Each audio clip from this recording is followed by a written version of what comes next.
राजस्थान के उन कुछ चुनिंदा सीटों पे जहाँ पे कि सियासी तापमान काफ़ी ऊंचा है, उसमें से एक है पोखरण। यहाँ पे एक और विस्फोट होने वाला है, वो विस्फोट होगा सियासी, क्योंकि बीजेपी की तरफ से इसे हिंदुत्व का प्रयोगशाला बनाया गया है। कुछ उसी तरह से प्रयोग किए जा रहे हैं।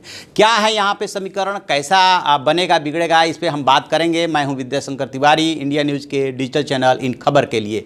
दरअसल उसको हिंदुत्व का, या आप कह सकते हैं योगी बनाम फकीर का जो वहाँ पे नारा चल रहा है, उसकी वजह ये है कि नाथ संप्रदाय का जो कि उस इलाके में जो सबसे बड़ी पीठ है तारतरा पीठ, उसके जो महंत हैं वो प्रतापपुरी, वो इस बार जो है उनको बीजेपी ने अपना कैंडिडेट बनाया है। जबकि सालेह मोहम्मद, जो कि वो भी एक सिंधी मुस्लिम की जो शाखा है, उसके उनके पिता जो है मुखिया रहे हैं, वो उनको बनाया गया है सालेह मोहम्मद को कांग्रेस की तरफ से उम्मीदवार।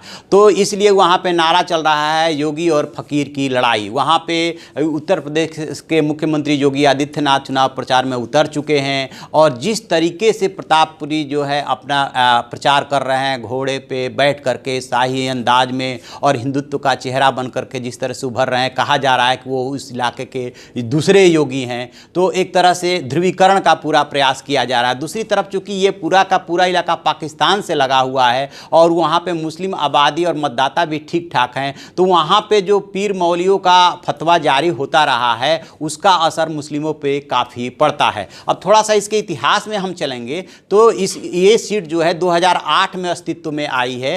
उसके पहले ये सीट दूसरे में जैसलमेर में मर्ज थी। 2008 में जब अस्तित्व में आई तो सालेह मोहम्मद, कांग्रेस के सालेह मोहम्मद ने मात्र 339 वोटों से शैतान सिंह को हराया था। लेकिन 2013 के चुनाव में उसी शैतान सिंह ने उनको लगभग, सालेह मोहम्मद को लगभग 30,000 मतों के अंतर से हराया। तो 2008 और 13 के यदि एनालिसिस करें तो एक बार ये सीट कांग्रेस के पास रही है और दूसरी बार ये सीट चली गई बीजेपी के झोली में। बीजेपी ने इस बार ये सोच करके अपने कैंडिडेट बहुत सारे राजस्थान में बदल दिए हैं कि एंटी इस्टेब्लिशमेंट फैक्टर काम कर रहा है राजस्थान में, और वहाँ की जो परंपरा है एक बार कांग्रेस एक बार बीजेपी की, तो उससे डर करके बीजेपी ने काफ़ी अपने कैंडिडेट बदले हैं। उसी क्रम में जो है प्रतापपुरी को उतारा है, क्योंकि नाथ संप्रदाय का उधर अच्छा प्रभाव है और इसीलिए योगी आदित्यनाथ को उधर बुलाया जा रहा है। अब यदि यहाँ के समीकरण, जातीय समीकरण की बात करें तो 1,86,000 के आसपास मतदाता हैं, जिसमें से कि जो राजपूत हैं और मुस्लिम हैं वो 35 से 40 के बीच में उनकी बराबर की आबादी है।